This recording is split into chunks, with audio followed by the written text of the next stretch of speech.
Hello my friends, welcome back to my channel. My name is Nellie and I love to read, among other hobbies. But today I'm so excited because we are coming to the end of the year and it is time to pick our first TBR of 2026, which I'm so excited about. It's still a few days before Christmas when I'm filming this, but I was just thinking about it and I'm like, what am I going to read next year? What am I going to start the year off with? I really feel like how you start the year kind of just keeps the momentum going for the rest of the year. In the year of 2025, I read more books than I've ever read in a single year. But I am really excited, really looking forward to another year of reading. I really am excited to start using my TBR jar again. I'm kind of in the process of refilling that, and so that's where you guys come in. If you can think of any fun prompts that you've seen other people do or any that you've thought of that no one has done, please leave them in my comments below and I will add them to my TBR jar for next year. But since that is not made yet, today what we're going to use in order to pick books is these little reading prompt cards from Illumicrate. I got these for just a few dollars off of eBay. I just think it's fun to have like a few different options throughout the year if you're feeling like, oh, I want to take a break from the TBR jar. It's fun to have these things on hand. I have never used them before and I have actually never even read through them because I really wanted it to be a complete surprise as I am doing this month. This is what the cards look like on the back. So what I will be seeing is just different color cards, and then what you guys will be seeing is the different prompts on each card.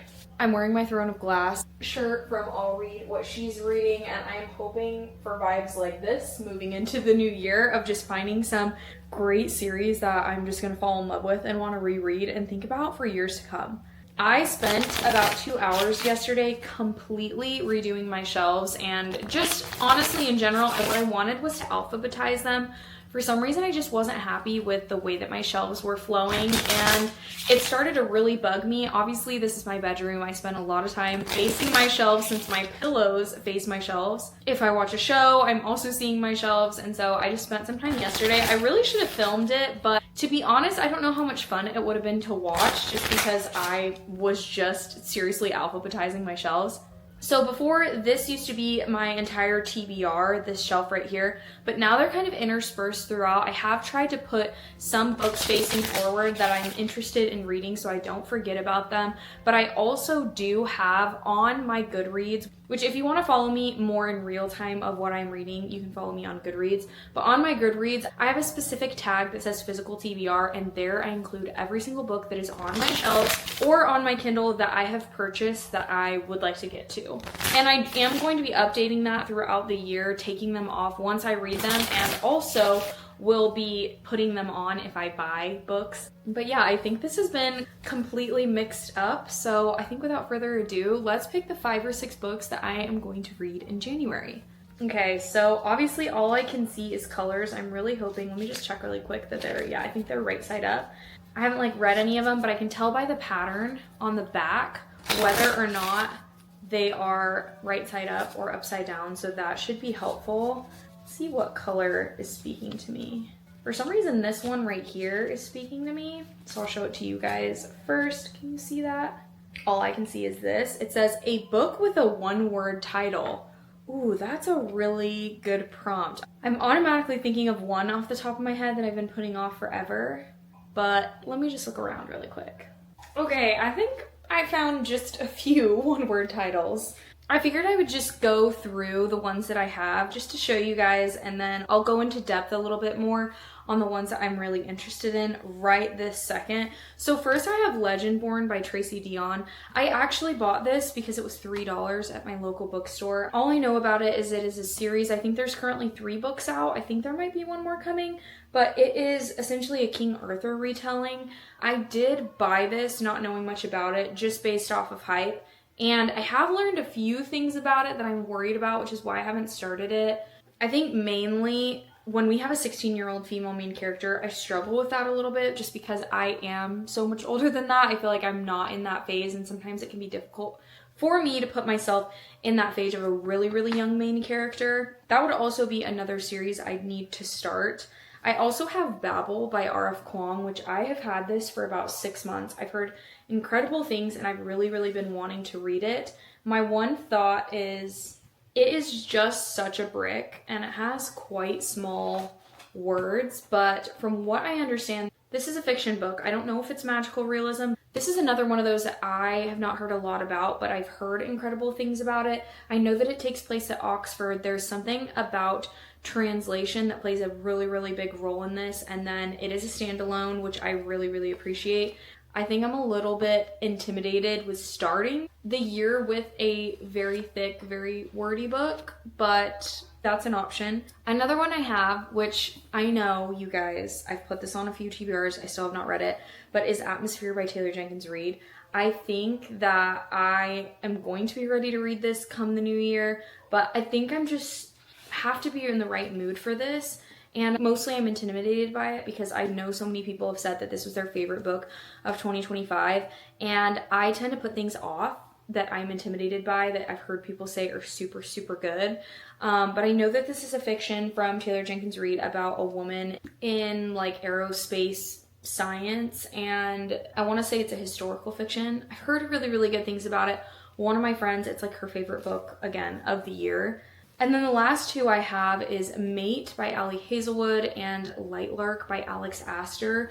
These are two books that I've been wanting to read because I think that I will just read them so quickly. Like they both, I think, are going to be really fast paced. In Lightlark, we have an element of trials. I believe there's this island that appears every so many years and the rulers from different kingdoms come and they compete for the chance to have a curse lifted because each one of them has a curse. I've heard that there's a love triangle and that it's just a fast moving series. And recently I thrifted pretty much this entire series except for the most recent two books that came out, Grim and Oro and Crown Tide. But I've been more intrigued recently to pick this up. And then Mate is the companion to Bride from Ali Hazelwood. And I did enjoy Bride. It wasn't my favorite, but I've heard people raving about Mate. So that's an option. I think looking at these, the one that I'm most interested in right this second is probably Lightlark. I've been wanting to, now that I have the whole series, just kind of binge this series potentially. That is a goal of mine starting in January. I know I have also heard mixed things about it, but I don't know if the mixed things just come from some people not loving a love triangle that lasts a while, but I don't mind a love triangle. I think that it adds like just an element of interest and intrigue that makes me want to continue with the story. So I think the first book for a book with a one-word title is going to be Lightlark by Alex Astor. If you hear music in the background, my kids have been begging me for a movie. We've been obviously staying off of screens as we've just been doing fun Christmas things. And I thought, you know what? If I put a movie on for them, then I'll be able to film this video. So if you're hearing it, they're watching Atlantis, which is just a blast from the past. I'm actually really excited about that pick just because I feel like there are some times when specific books stick out to me on my shelf and I could have had them for a year, but for some reason they just start to stick out to me at certain times like, oh, I want to read that soon. And I'm trying to, in the year of 2026, follow my gut more with reading and like my mood. Even if I know a book is going to be amazing, I know I'm going to have a great time with it, I don't want to pick it up when I'm not in the mood for it because I feel like it's going to ruin my reading experience. So anyway, let's go ahead and pick our next prompt. I think I'm gonna go with this purple one right here. Show it to you guys first.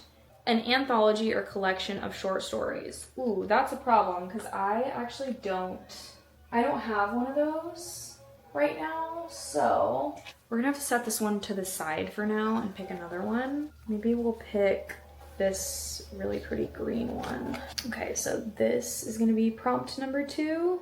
A book by a debut author. I'm gonna have to think about this for a second. Debut author. Maybe while I put these books back, I will think. For some reason, this is just turning into a shelf tour because I was actually really interested and went through and found all the debut novels I have on my shelves. And I thought I'd just take you through them super quick and then just go into the ones that I'm most interested in. One that I am super interested in, but I want to save because I know my book club picked it for their April pick. So I don't want to read this until March, so it's really, really fresh in my mind. But that's The Bright Years by Sarah DeMoff. I've heard incredible things of people just saying this is like one of the best books, again, that they've read last year. And this is like a literary fiction about family, a lot about family relationships, and it's very character driven. I also recently got one of my favorite authors' debut novel, that's The Queen Rising by Rebecca Ross, which I've been really interested to read this as well, just because I do love her writing and I'm excited to see where she started and just see the growth from there. Two series that I've been meaning to start, I have Powerless and An Ember in the Ashes. I honestly feel like with these, they're just so well loved that again, I just kind of get intimidated, but I do have the first installment in both of these series. As I'm like naming these, then I'm like changing my mind about which ones I'm like most interested in right now. But I also have If We Were Villains, which is ML Rio's debut novel. I'm pretty sure I checked on Goodreads and I believe this is, but this is supposed to be a dark academia, and I believe it's like these group of students who were obsessed with Shakespeare, and as they were working on this play, their personal lives start to mimic what's happening on stage, and it ends up leading to a death. And we are getting the past timeline and the present when the student's being released from jail, and this detective who put him away is wanting to know finally the truth of what happened. I've heard rave things about this book, and I finally found like a beautiful used copy, and so that was the only thing that really held me back from starting it. So this could be a really good option. And then another one that I know that I wanted to start soon. This is a very chunky series, and I know what I said about like chunky series, but The Bone Season by Samantha Shannon. I obviously have the fully revised newer version, but this is her debut novel before it obviously got revised. And I've heard incredible things about this society, about how complex and lush this fantasy world is, and then it also has like a romantic subplot, but that's like a tinier part of the plot. And I tend to love fantasy series that are like that are just very well developed, can stand on their own even without the romance, but then they do have this just like beautiful, like these tiny crumbs of this romance plot throughout. Welcome to Scion, no safer place. The year is 2059. For 2 centuries, the Republic of Scion has led an oppressive campaign against unnaturalness in Europe. In London, Paige Mahoney holds a high rank in the criminal underworld. The right hand of the ruthless Whitebinder, Paige is a dreamwalker, a rare and formidable kind of clairvoyant. Under Scion law, she commits treason simply by breathing. When Paige is arrested for murder, she meets the mysterious founders of Scion, who have designs on her uncommon abilities. If she is to survive and escape, Paige must use every skill at her disposal and put her trust in someone who ought to be her enemy. This sounds so good. It honestly sounds so good, and I'm just like, I'm already starting another series with Lightlark. Do I go with another one? Because I feel like this would be really good, and I really do think like this is a projected 5-star for me. The last debut novel is one that I've really been wanting to get to. I think I bought this for my birthday, and I'm surprised I haven't gotten to it yet. This is Slanting Towards the Sea. I originally got really interested watching Sarah Caroli read this book. She loved it so much, and it's basically like a literary fiction and a second chance romance all in one, but apparently the love story is really beautiful. It's also about a divorced couple, and I love like a marriage in crisis or divorced couple second chance romance. It's like one of the things that I really, really love about romance books in general. For some reason, I've really been drawn towards that trope. And so I feel like everything about that makes me think that I'm going to love this book. I just, again, really, really want to be in the mood for it because I do think this is going to be a 5-star for me. Where did I put my drink? Oh, here it is. I am thinking though, like with what I've chosen already, I really do want to read The Bone Season, but I'm gonna leave it up to fate, and if another card goes for it, potentially pick it then. But I think I'm gonna go with If We Were Villains. I have not read like a mystery thriller in a long time, and I know this is supposed to be a mystery of what actually happened to the student that died, and I've also heard incredible things about this. The cover, for some reason, is giving me Six of Crows, and I read Six of Crows, I think, last January, and it was just like a new 5-star, 6-star read. And I know that's like totally different, but for some reason, I'm making that connection in my mind and like books that I want to start the year off with that I think I'm going to really enjoy, and it's drawing me to this book. So for a book by a debut author, the second book that I'm going to pick is If We Were Villains by ML Rio. 2 black books so far. All right, let me put all these books back and then we'll get started with the next pick. Okay, so prompt number 3. I probably don't have to do this every time, but for some reason in my mind, I'm like, oh, if I shuffle this, I'm gonna get a really good card, even though I'm picking based off of how I feel from the back of it. So, okay. I think I'm gonna go with this green color is so pretty. I don't know if it's even the same color on the other side, but This is the prompt. This is the back of it. A book from an author you've never read before. Okay, that's so many books on my shelf, so I'm not going to pull out every single book by an author I have not read before. Okay, so I've got some books that I've really been wanting to read, and I've just so happened that I've never read any other books by these authors. So we're just gonna go through these. The first one I feel like would be good for winter, and it's a little bit of a different read because I don't normally buy books like this, but it's Wings of Starlight by Allison Saft. And I loved watching the Tinkerbell movies growing up, and I absolutely love watching them with my daughter. She's 7. And the Secret of the Wings movie talks a little bit about Queen Clarion and how she had fallen in love with a winter fairy and kind of the tragedy of their romance. And then it turns out Allison Saft wrote a book really fleshing out their romance, and for some reason I just have been wanting to read it. My friends got me this for my birthday because they know, like, every time I go to this bookstore I'm like, have you ever seen this movie? Like, oh my gosh, this book is about these 2 characters. And I just haven't gotten it, but it does sound really good. Before she was the queen of Pixie Hollow, she was a young fairy who had to choose between duty and her heart. Obviously, this is going to be something that's just nostalgic for me. It's been centuries since a warm season fairy has crossed into the winter woods, and while most fear the legends of monsters lurking in the frozen lands, Clarion can't help being intrigued by winter's stoic beauty. However, under the watchful eyes of the current monarch and the court seasonal ministers, Clarion has little time to dwell on daydreams while the days to her coronation dwindle away. That is, until reports of a monster crossing from winter into spring make their way to the palace. Clarion sees defeating this threat as an opportunity to prove she is worthy of her new role. But instead of finding a monster at the edge of winter, she finds Mallory, a young guardian of the winter woods. Like, I know this is just YA, but again, this is nostalgic for me. Together they form an unlikely bond as they race to save their lands. As their alliance forms to something more, they will discover there's a reason a warm season fairy and a winter fairy must not be together, and the cost could be just as deadly as the monsters that prowl the winter woods.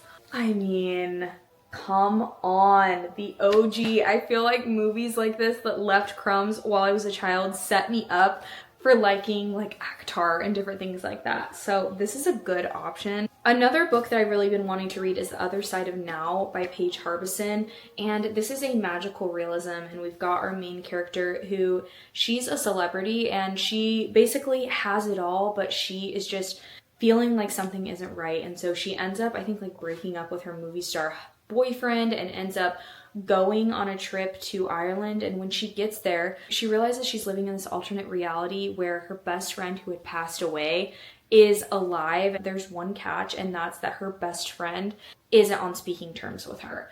And so it's really intrigued me when I've heard this story, when other booktubers have talked about it, and I've heard really amazing things about it.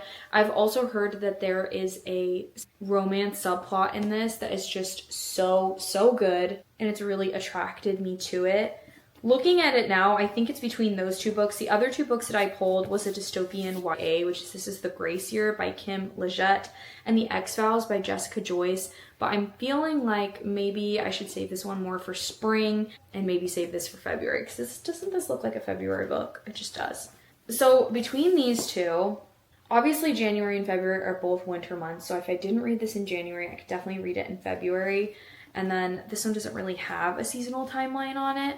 I don't know, I actually want to read these books equally, so it's really hard to pick. I think just for nostalgia, I'm gonna go with Wings of Starlight by Allison Saft. I'm also intrigued to know if I like her writing, because I have another book on my shelves by her that I've been putting off, and maybe if I like her writing, I'll just go straight into it, but we'll see. So I think that the third book that I'm gonna pick by an author I've never read before is gonna be Wings of Starlight by Allison Saft. Okay, prompt number 4 is going to be, okay, spread these out, see which one's calling to me. Let's see here. I think I might go with this pink one. It's like a dusty mauve. A book with a romance. Wow. There are so many romances on here, so, I ended up picking 3 that are actually in the romance category because I thought that would help me narrow it down instead of just like a romantic subplot. So I'm going to kind of go through 3 of these. This is What You Wish For by Catherine Center. I got this used and I've been really intrigued to read her books because I know a lot of people love Catherine Center's writing. The story just intrigued me. It's a little bit different than anything I've ever read in the romance category.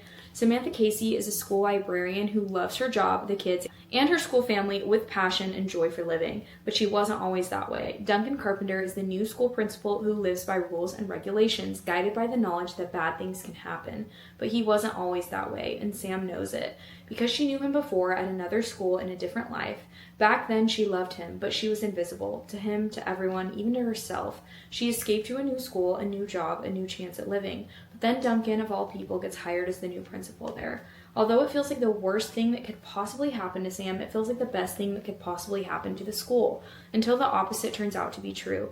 The lovable Duncan she had once known is a suit and tie wearing, rule enforcing tough guy, so hell-bent on protecting the school that he's willing to destroy it. As the school community spirals into chaos and danger from all corners looms large, Sam and Duncan must find their way to who they really are, what it means to be brave, and how to take a chance on love, which is the riskiest move of all. So that sounds so good.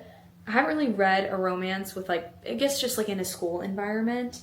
I think Sarah Adams has one and I just haven't read it yet, about two teachers. But I also think that she writes closed door romance, and I'm intrigued by that because I do love a slow burn. Then I have the second installment in the Skyland series, and this is This Could Be Us by Kennedy Ryan. I read the first book and really, really enjoyed it. That was a marriage in crisis trope. Actually, I think they were actually divorced in that one. Really enjoyed that. I believe that the second installment is following another one of the friends, and her storyline really, really intrigued me. We learned about her in the first book. She is a mom of, like, I think it's 2 or 3 beautiful girls, and her husband's essentially kind of like a deadbeat. And so her friends are just kind of worried about her and just want more for her because she's such an incredible person, and this is supposed to be her book. Essentially just following that storyline, I believe there's some type of betrayal from her husband, and then she's got to figure things out by herself and just rediscover herself and her passions, and just finding out that she's able to do things for herself, start her own business, do all of these things, and she can still be a great mother while doing it. And then there's a love interest in this who is also a single dad, and she's got to learn to, like, trust again. And yeah, I just have been really intrigued by this. I was very pleasantly surprised by the first installment. I get nervous when I start new interconnected standalones because I've read a lot of really, really bad ones and very few good ones, in my opinion, that I really connect with, and this was one of them, so I'm excited to just continue on in this. The last one is The Last Letter by Rebecca Yarros. I have been extremely intrigued to get into her military romances. I've obviously read Fourth Wing and Iron Flame. I was surprised to find out that those were that's like not her original genre, and so I've been really excited. I found this one used as well. If you need to know something about me, I thrift a lot of books, so I get really excited when I find ones that a lot of people are talking about at the thrift store or at the bookstore used. On this one, what I was super intrigued about is the back of this is essentially a letter, and it is a letter to Beckett, who is our mailman character, and Ryan is his best friend that he met, I believe, serving in the military. And Ryan passes away and leaves this last letter to Beckett where he wrote, "If something happens to me, please go take care of my little sister. My little sister is raising twins by herself and she needs help. She's lost everybody and doesn't have anybody. So please, please, please go and help her." And he basically says in this letter there's another secret that is tearing her family apart and she's going to need help. The ending says, "So if I'm gone, that means I can't be there for Ella. I can't help them through this, but you can. So I'm begging you as my best friend, go take care of my sister, my family. Please don't make her go through it alone." And what an intriguing summary, right? Just to have, instead of a normal summary, just to have a letter on the back of it. That is killing me. And there's a Nicholas Sparks movie. I think it's the one with, I can't remember what it's called, but it has Zac Efron in it. And it's kind of a similar-ish storyline where he has a photograph of one of his friends who passed away in the military, and it leads him back to, I believe, like his sister or something like that, his friend's sister. And I absolutely ate that up. So I've really been wanting to read this. I think even just reading the back of that, I might be leaning towards this, or maybe even What You Wish For. Oh, I'm not sure. For some reason, the two of these are pulling me more. I think I've been really intrigued by Catherine Center for a long time.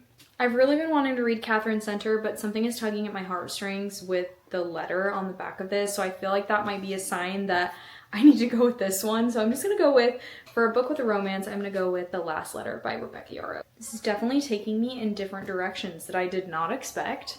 For book number 5, we'll see how this pick goes and then decide if we want to do one more or not. Oh, you know what? There's a black card that's kind of intriguing me. So we'll go with this one. A book you never finished. Oof, I don't know if I have any of those. Book I never finished. Okay guys, I lied. Once I was really honest with myself, I'm like, hold on. There were a few books that I haven't finished that are on my shelves. The first one that I have on my shelves is Mistborn by Brandon Sanderson. I started this last summer and I got through to part 1, a little bit into part 2, and I just felt like it was feeling like a chore to read it. I don't know why. I think I don't connect with the writing that much. There's so many tabs just because I was like, I've got to understand what's happening. And I just don't know how I feel about it. I've heard so many things, so many people say such incredible things, and so I'm like, maybe I just need to push through. But then I'm also kind of somebody that's like, I don't want to feel like I have to push through a book, because reading is supposed to be fun, and if it's not feeling fun, then I don't want to do it. Similarly, for The Names by Florence Knapp, I got maybe about 100 pages through. Basically, there's a woman in an abusive relationship, and she's just given birth to a baby boy, and her little daughter are going to name the son, and she really does not want to do what the husband says and name the little boy after him because he's a terrible person, and she's like, I don't want him to grow up in his image. And so it splits onto 3 timelines of if she named the baby what she wanted to name the baby, if she named the baby what her daughter really wants to name the baby, or if she names the baby after her husband. And there was just like a dark period of the beginning of this book where she's in the depths of postpartum depression. And I was kind of struggling reading that. I did have postpartum depression, and I felt like it was kind of putting me in that. I wasn't feeling the same thing she was feeling. She was feeling a massive disconnection from her baby. I never felt that. I know some women do. But I just was feeling like it wasn't the right timing for me to read it. I do want to finish this book at some point, but I'm not quite sure if the timing is right. This was just 2 months ago, and I think I need some more time. And then other than that, the other book that I started very, very briefly, and I mean, I maybe read the first 2 chapters, was Slanting Towards the Sea by Lydia Hillier. And there is no reason why I didn't continue this book. I think I was just trying to follow my mood, and I wanted to read fantasy at the time. But this is a book that I have been wanting to read, and so maybe that just means that this is the time to read it. Ivana divorced the love of her life, Vlaho, a decade ago. They met as students at the turn of the millennium, where newly democratic Croatia was alive with promise. The challenges of living in a burgeoning country extinguished Ivana's dreams one after another, and a devastating secret forced her to set him free. Now Vlaho is remarried and a proud father of 2, while Ivana's life has taken a downward turn. Bewildered by life's disappointments, she finds solace in reconnecting with Vlaho and is welcomed into his family by his spirited wife, Marina. But when a new man enters Ivana's life, the carefully cultivated dynamic between the 3 of them is disrupted, forcing a reckoning for all involved. I think it would be a really good one for me to maybe start on audio. I think sometimes that helps me really, really get into a book, and I really do think that I'm going to love this book. This is one of the few books that I actually bought and paid full price for because I was so excited to read this book, and I still feel that excitement. So I feel like I'm just going to start it on audio to give myself a whole new perspective and then just jump back into it. So I think this is going to be a good thing. So for a book I never finished, I'm going to read Slanting Towards the Sea by Lydia Hillier. Okay, so let's go ahead and pick for our 6th and final prompt for the month of January. I think a lot of these are upside down. Okay, let's go with, do I go purple or do I go green? Maybe we'll go purple. I'll show you guys this one first. A book that has been adapted into a movie or TV show. Okay, so I only have a handful, and most of them are classics, so I did look through my classics to see which one that I could potentially want to read, and I have actually never seen the movie Sense and Sensibility, and so at this point I'm just kind of like, if I read Sense and Sensibility, then that would be the perfect opportunity to watch it right after. I know this is like a crowd favorite. In Jane Austen's timeless classic, Sense and Sensibility, 2 sisters, Eleanor and Marianne Dashwood, navigate the challenges of love, money, and societal expectations. With contrasting personalities, they seek happiness and true love in a world defined by propriety and passion. A tale of wit, romance, and enduring sisterhood. I do love books about sisters. I have one sister and I don't know why. I think that probably plays into it, but I love reading books about sisters. And this is quite a floppy classic too. I have this rule where I listen to classics. I don't really generally read them because I think that the inflection helps, because sometimes in classics, they're not, as far as dialogue, quite as easy to understand as obviously modern books. And so I just listen to them and kind of go from there. The other book that I have is actually a movie that I'm really, really wanting to watch and watch soon. So part of me is like, is this a perfect time to read the book? That is Hamnet by Maggie O'Farrell. I did not know this was a book until I saw a random trailer when I was watching YouTube one day for this movie a few months ago. It looked really, really beautiful, like really emotional and like a great love story. England 1580, the Black Death creeps across the land, an ominous threat infecting the healthy, the sick, the old and young alike. The end of days is near, but life always goes on. A young Latin tutor, penniless and bullied by a violent father, falls in love with an extraordinary, eccentric young woman. Agnes is a wild creature who walks her family's land with a falcon on her glove and is known throughout the countryside for her unusual gifts as a healer, understanding plants and potions better than she does people. Once she settles with her husband on Henley Street in Stratford-upon-Avon, she becomes a fiercely protective mother and a steadfast centrifugal force in the life of her young husband, whose career on the London stage is just taking off when his beloved young son succumbs to sudden fever. And in this book, it's not mentioned, but it is understood that the husband that she's speaking about, Agnes's husband, is Shakespeare. And so apparently this is the story, fictionalized obviously, of what ended up leading Shakespeare to writing Hamlet. It seems like it's going to be a really, really beautiful movie. And so I just had the thought that maybe it would be nice to read the book first, and maybe that would even be fun to do like a reading vlog and then go watch the movie as well. I think that maybe this would be a really good pick. I'm just gonna go with my gut because I knew that I wanted to read this soon anyway, and then pick Hamnet by Maggie O'Farrell for the last one. Okay, so let me clean up in here a bit and then we'll just do a quick recap. For a book with a one-word title, I'm gonna read Lightlark by Alex Astor and hopefully binge this series. Then for a book by a debut author, I'm gonna go with If We Were Villains by M.L. Rio. For a book from an author that I've never read before, I'm gonna go with Wings of Starlight by Allison Saft. I'm actually really excited for that one. That one's gonna be so fun and just nostalgic. For a book with a romance, I'm gonna go with The Last Letter by Rebecca Yarros. For a book I never finished, I'm going with Slanting Towards the Sea by Lydia Hillier. And lastly, for a book that's been adapted to a movie or a TV show, I'm going with Hamnet by Maggie O'Farrell. It's so funny because it looks like these books just totally belong in different stacks with the vibes that we have going, but I still think it's giving very wintry. Well guys, we officially have our January TBR. I'm really excited. I feel like we have a good mix of books. I have a series that I want to binge this month. And I'm just excited because we have some romance, we have some like really emotional things, we have a nostalgic books, a mystery, and a movie that I can watch after I finish Hamnet. So super excited for how this turned out. If you've made it to the end of this video, thank you so much for being here. I appreciate you. Go ahead and drop me a TV emoji in my comments. And also again, if you've thought of any good TBR jar prompts, please leave those in my comments below. I am so excited for a new year of content to put out with you guys and just like a new year of getting to know more people on this app. Thank you so much for being here and I can't wait to see you guys in my next video. Bye!